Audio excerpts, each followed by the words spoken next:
Okay, if you haven't guessed by now, I just came back to see The Man of Steel.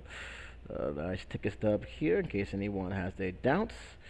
And my initial feeling right off the bat is I actually enjoyed myself today. I really had fun. It kept my mind away from a tough time that I had this week when I was battling a very nasty infection. Um, Overall, there's some great things about this movie I like. There's some things that I kind of wish they would have backed up on, but I'll touch on those as I begin. I will say this though: do not expect any spoilers. I'm not going to go into deep depth about the film because A, this is a new film, and B, I don't want to ruin it for anybody who hasn't seen it. But if you are a Superman fan, you may actually love what you see in this film. If you're a extremist purist who believe that Superman's image, where you may think he is, should not be tarnished, you may find some of the stuff, including the ending, very disappointing or even pretty much insulting. I'm just keeping it real. This film is pretty much going to be a film that's going to be cut right down the center. It is one of the reasons why I think some of the reviews hasn't been too kind. There's been a lot of mixed reviews on this movie, and I can see where someone's coming from. But for me, in my opinion, I still enjoy myself despite some of the issues that has been brought up. The first thing I have to tell you is I really did love how they brought Krypton to life. This is the very first time that Krypton felt like an actual other planet, which is something I cannot say to even the classic Richard Donner Superman, which really didn't give us that feel that Krypton was anything special. The animated series, the same thing. Animated series, it actually felt like Earth 2 almost, the way that environment was. This is actually the first time where you actually knew that this was an alien planet, a different species, a different race. And this is also the first time that class actually plays a bigger part than one may actually realize when coming into this movie, to the point where Kal-El is not only different from Earth, but he's also different from his own planet. Because, without spoiling anything, something how he became about is nothing compared to how the others were. And it played a strong role into General Zod, and they made it very clear what General Zod really is, and how he went about doing things, how why he's cold, why he's merciless. And I gotta tell you, this may pissed off a lot of purists. I thought it was a smart move. I thought, yeah, you need to change it up. I don't want to see the same story over and over again. I guess that's one of the main reasons why people immediately grab the attention that you won't hear kneel before Zod. There's a legitimate reason why he's not saying kneel before Zod. He's not trying to conquer Earth. He's basically trying to destroy it, and why he's trying to destroy it pretty much is answered throughout this film. Russell Crowe as Jor-El was great. I actually thought he made that role his own, and that was a very, very, very good thing. I think that's also going to be played key to as this review go on because this was a very strong point of the film. Everybody made the film their own, but for Russell Crowe, he really did. I did not question that he wasn't Jor-El. He was Jor-El, and I actually really did enjoy his performance throughout this film. Um, how did Krypton end? You know, pretty much Krypton was destroyed. Was kind of brutal. Take these stupid things off. Was kind of brutal. It really did. Uh, it made me flinch a little bit how they managed to destroy Krypton and how everything came to a head, and it really did surprise me there, just how much I was actually sad to see that planet go. I never had that feeling until like the very first one, when I was seeing destruction all over the place. And I was young, not seeing this, not used to seeing that in the big screen, but this one really did had a good impact on me. That's because they did such a good job establishing that world and have done it very, very within a span of 10 minutes. And I actually wanted to see more, but I knew that this is not the story of Krypton. This is the story of the Man of Steel. And speaking of the Man of Steel, once the Man of Steel came into Earth, it immediately cast him as an adult. This film did something that I did not expect. I was assuming that they was going to do the pattern of, okay, Mistel, where he came from, Mistel, his upbringing, and then lead him to, Metropolis where he becomes Superman. No, they did the total opposite of that, which I thought was a smart move.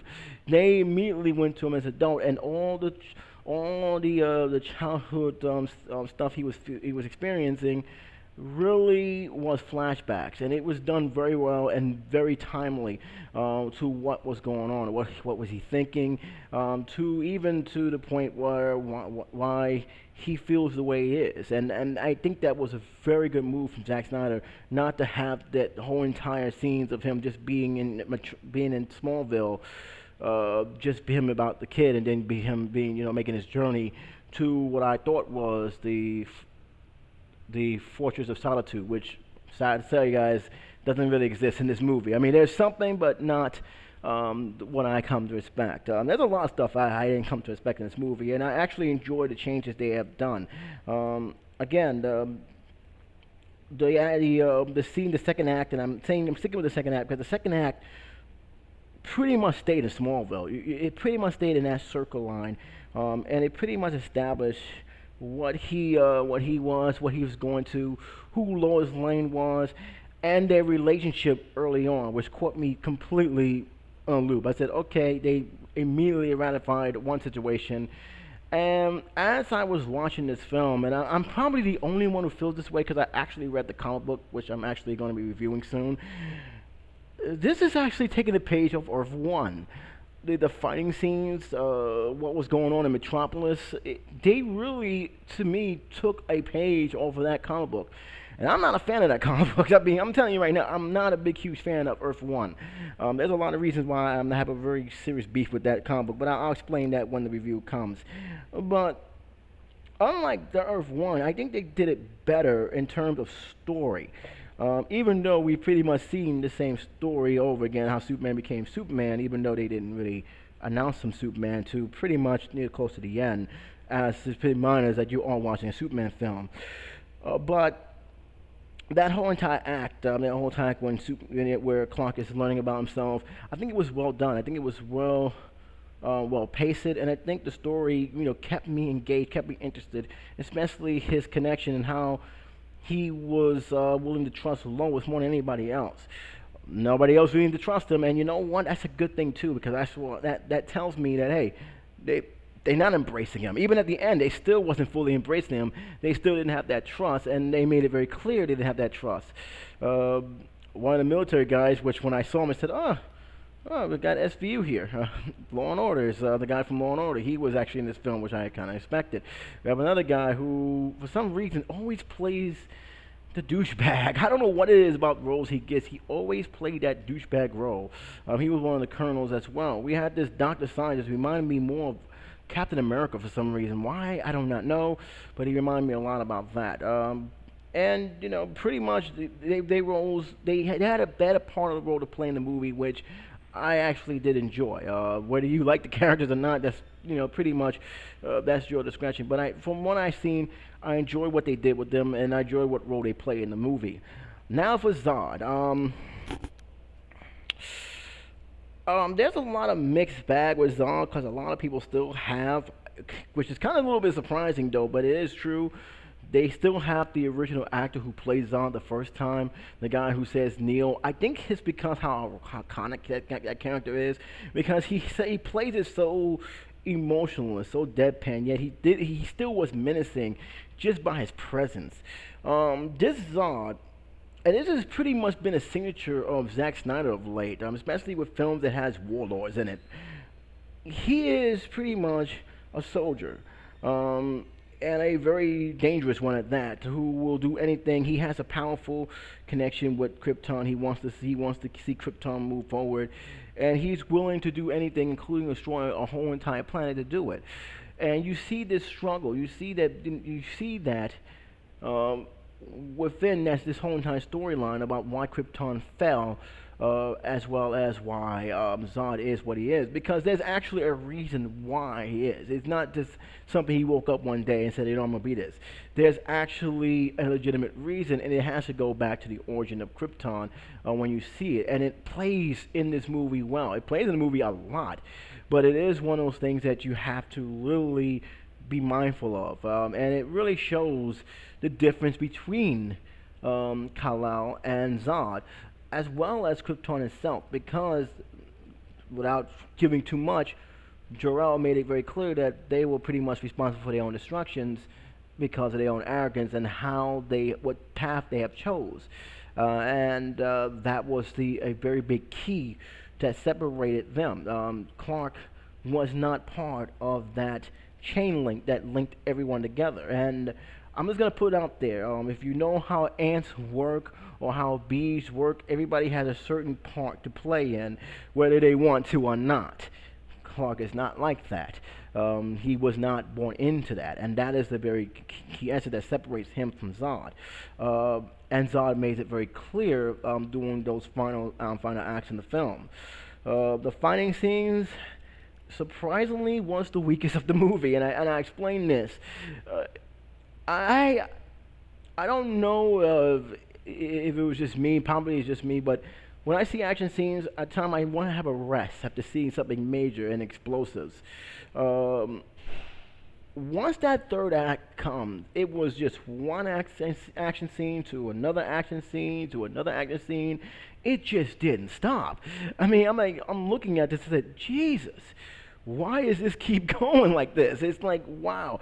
And the action scenes, it was good to goofy to, come on, man, it's not a cartoon. A lot of people did have a problem with that. I had a problem with that, but I was also even worried about, because I was wearing 3D glasses, that this was going to make me sick, and surprisingly it didn't, because I'm going to tell you right now, this film didn't need to be in 3D. This film, I don't understand what's the fad with putting everything in 3D, but this film didn't need to be in 3D, and I didn't even notice the difference. The only time I actually truly noticed a little bit of 3D is when the characters looked like they were about to pop out of the screen, and you had, like, you know, those slow motion orbs. That's it. Other than that, I really didn't care for the 3D. And the only reason why I actually went to see 3D, because I had an option to see this in 2D, is because of time. 3D was at 4:30, and I need to get back at 7. I knew this was going to be a 2-hour-and-a-half marathon, so I took that versus the 5:30, where the chance of getting back in time to do my work is almost non-existent. So I took the 3D, but thankfully I went to a theater that has good bargains, and I'll explain that in the second video. But in all, this film didn't need to be in 3D. This film didn't need to be in 3D at all, and I was like, at least for one thing, it wasn't enough 3D where it made me sick. And that was I was getting concerned about as I was seeing these action scenes. It was just too much. I'll tell you one thing though, Metropolis got totaled. I mean, damn. I mean, it questioned me how long it took them to refix Metropolis, because there's no way I can sit there with a straight face and say they fixed this in 2 days. There's no way. But they got totaled. The fight scenes that Superman and Zod and his minions was having was ridiculously overblown. I mean, they just went from they really just threw everything out in the third act, and I think it wasn't to his favor. I mean, I enjoyed the action scenes for the most part, but I felt that there was time they could have just slowed it down, or just take some out, because man, it really drained me seeing all those action scenes. It really did. It really did, and that's surprising, because you expect a film like this, you expect more action scenes, but no, this actually was too much. I know people are looking at this like, how can it be too much? Trust me, if you're going to see this movie, you're going to know what I'm talking about, especially in that third act. It was just too much. I mean, they made everything clear that these guys were tearing stuff up. Now for the one thing, and I'm saying this because I am kind of surprised that no one made a video about this. And this has always been a never-ending debate, not only just with Superman, but with Batman as well. I'm not giving away in the ending, but there was a situation where Superman had to make a choice. And the choice he made kind of surprised me, and it shouldn't surprise me because of what went down before the final fight between him and Zod. But it still was enough to say, well, I didn't see this coming. I expect something else. But it really did surprise me, it really showed that Zack Snyder do have the guns to change it up. Now, I do stress that I know there's going to be people who's going to be angry at that final scene. There's going to be people mad at that final scene. I was just more upset that the fact is you got this situation going on where both Superman and Zod is fighting. The whole entire city is being torn to bits, and people are still there.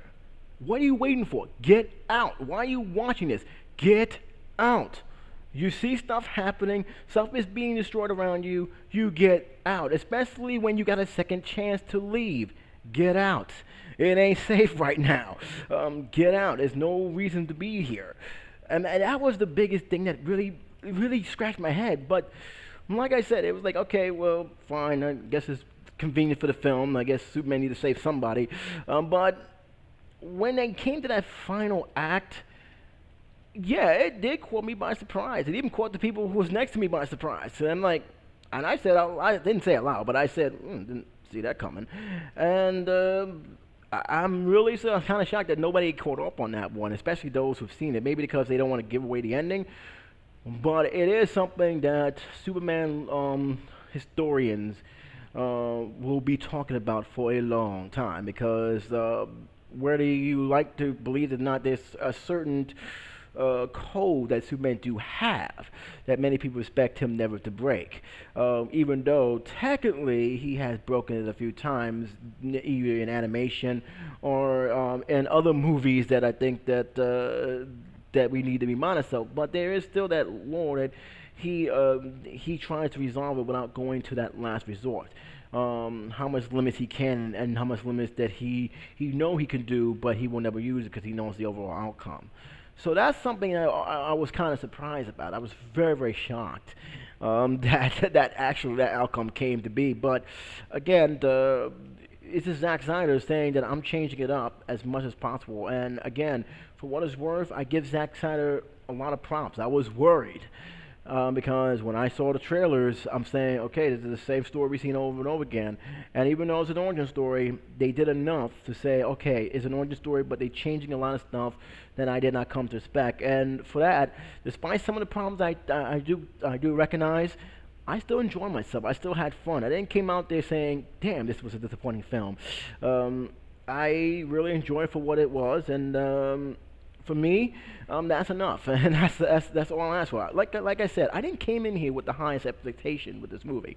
I really didn't. I came in here thinking this film was going to just follow the pattern of other Supermans that came before, and it didn't. The one thing I will say, that every actor made that character their own. Henry Cavill, I believe that's his name. If I'm saying it wrong, please correct me in the comment section. I never once felt he was trying to play someone else that plays Superman. One of the things that I always said that Superman Return biggest mistake is besides the outcasting, because a lot of them was overcast, is that you never once was convinced that the person who played Brendan Roth, I believe his name is. I don't know. I forgot. I know he played other comic book heroes as well, but when I saw him, I immediately said, "This is Chris. He's trying to play Christopher Reeve, who's playing Superman." Katie Bosworth never was convinced that she was Lois Lane, and despite the issue, they didn't fit the part. They were acting, and they didn't really fill the role, and that's the thing I didn't really like about it. I didn't like the fact that these actors really didn't have their true heart into it, and it's not even their fault. They was pretty much restrained. This film, they wasn't. Every character from Lois Lane, Amy Adams to Superman made it their own character. Zod was a different Zod. We got a different take on Zod, and there's a reason why we get a different take on Zod. And I thought the actor did a good job of portraying Zod. We had a different type of Perry White, which I'm laughing for a reason, because when I saw Lawrence Fishburne, the first thing I said is, damn, you really let yourself loose. I mean, I'm sorry, it's just maybe the camera made him bigger than what he was, but I'm like, wow, I must have not seen your movies for a long time, because you really don't look like the same guy who was actually played Morpheus in the Matrix. He really doesn't look the same guy, but he did a good job. I bought he was the chief. I mean, he may not have been um, the guy who played him beforehand, but he still played the part well. I mean, is he going to be memorable? No. I mean, but he did a good job. I don't know if Jimmy was ever in this movie. Maybe he did, maybe he was, and just they didn't pronounce his name, but who cares? Lex Luthor wasn't in it. I'm happy. I'm getting tired of seeing Lex Luthor in these movies. But for the most part, every character played it their own way, and that's why I was worried the most. Them being restrained to play in a character, playing a role pretty much the same way as the last actors have done. And I think that if they would have done that, you would have easily seen it, and you probably would have hate this film. I would probably hate this film for it, just on that merit alone, because again, you cannot restrain these actors. You have to give them a chance to put their own stamp on an already iconic character. And I thought, especially with Superman, he did that. He did that very, very well. He knocked it out of the park as playing Superman. I really, really liked how he did. As for the suit, no problem there. Again, I'm now convinced more than ever that they took a page over Earth One. If you guys disagree with me, be my guest, put in the comment section. But I read the comic book, and I seen the suit. And when I saw the suit, saw the pictures of the suit, I said, yeah, they look like they're going to Earth One mode here.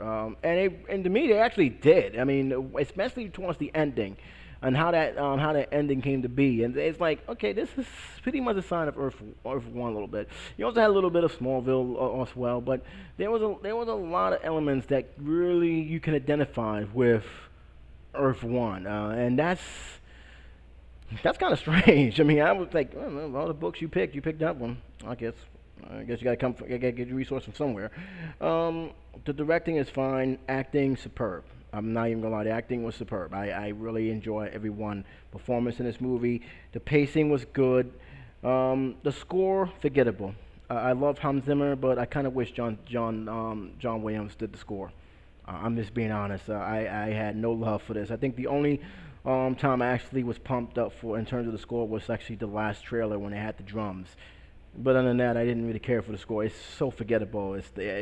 It's not something I'm gonna put in my most memorable soundtrack list. So I'm very fortunate because Hans Zimmer is a very good conductor slash composer slash music writer. But in terms of this, I'd rather have John Williams. I'm sorry, I'd rather have John Williams. Give me back the old Superman score. But I know that's not going to happen. I know that's never. I don't think they're ever going to go back to the John Williams again. I think they're going to go forward. And I think as long as Zack Snyder and Christopher Nolan is in charge of the Superman franchise, because they are signed to do the sequel, by the way, you're going to probably see Hans Zimmerman do it again, because Hans Zimmer is pretty much Christopher Nolan's and even Zack Snyder's go-to composer. A lot of directors and producers have their favorite. George Lucas, Steven Spielberg, John Williams all the way. Same thing goes with Zack Snyder and Christopher Nolan. They're going to go with Hans Zimmer. But in terms of scoring, wasn't impressed at all. I'm sorry, I was not impressed. Weakness of the film is the third act. I'm not even going to lie. The third act, again, like the action, but it was just overbearing to the point where it just gotten ridiculous. I mean, there were scenes there. I saw Superman get uppercutted. I'm like, wow, we went from Superman to Popeye in 2 seconds. But like I said, it was just something that I kind of wish they could have slowed down because it didn't give you enough time to breathe. It really didn't give enough time to breathe, and that was the whole thing. I mean, just when you thought you finished one action scene, here comes another one just seconds later. Then you think like that was the ending. No, we still have this to get resolved. So I think he put all the action scenes in one basket and just put it in the third act because really, when you look back at it, there is some action scenes in the first couple of acts of the film. But it's more based on setting things up, telling you what the story is about, telling you why these things or events are happening, and why he is struggling to find his own identity. And it does it well. It does it very, very well. Surprisingly, I actually liked that side of the story more than I liked the third act alone. But like I said, it didn't hurt my rating for this film. And by the way, the rating for this film is a very, very, very very excellent 3.5 stars. Not getting the 4 stars. There's still a lot of issues that I still think it could have been resolved, but it is something I consider to be a fun, entertaining film. Again, this is not going to satisfy a lot of Superman fans.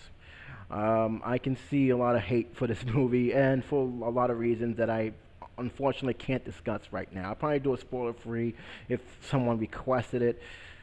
But like I said, this is something a little different. But it's also the fact is that there are some things, especially that end result, that's gonna piss off a lot of Superman fans. And it probably also explains why you don't see it as high. Because I know uh, the rating for this is not that great. But I don't care what Rotten Tomatoes says. This is my review. This is my feeling on it. I don't regret seeing it. I had fun, and I honestly can't wait to see another Superman film, which is something I cannot say to the other films. I saw Superman 1, I saw Superman 2, I was pumped up to see Superman 3, and next thing you know, that was it. That was it. I really didn't want to see any more because it gotten so stupid at the time. And Superman Return, although I'm going to say right now, I didn't think it was terrible. I didn't hate it. If you want to know my rating for it, it's 2.5 stars. Yeah, I gave it 2.5 stars. Not bad. That could have been better.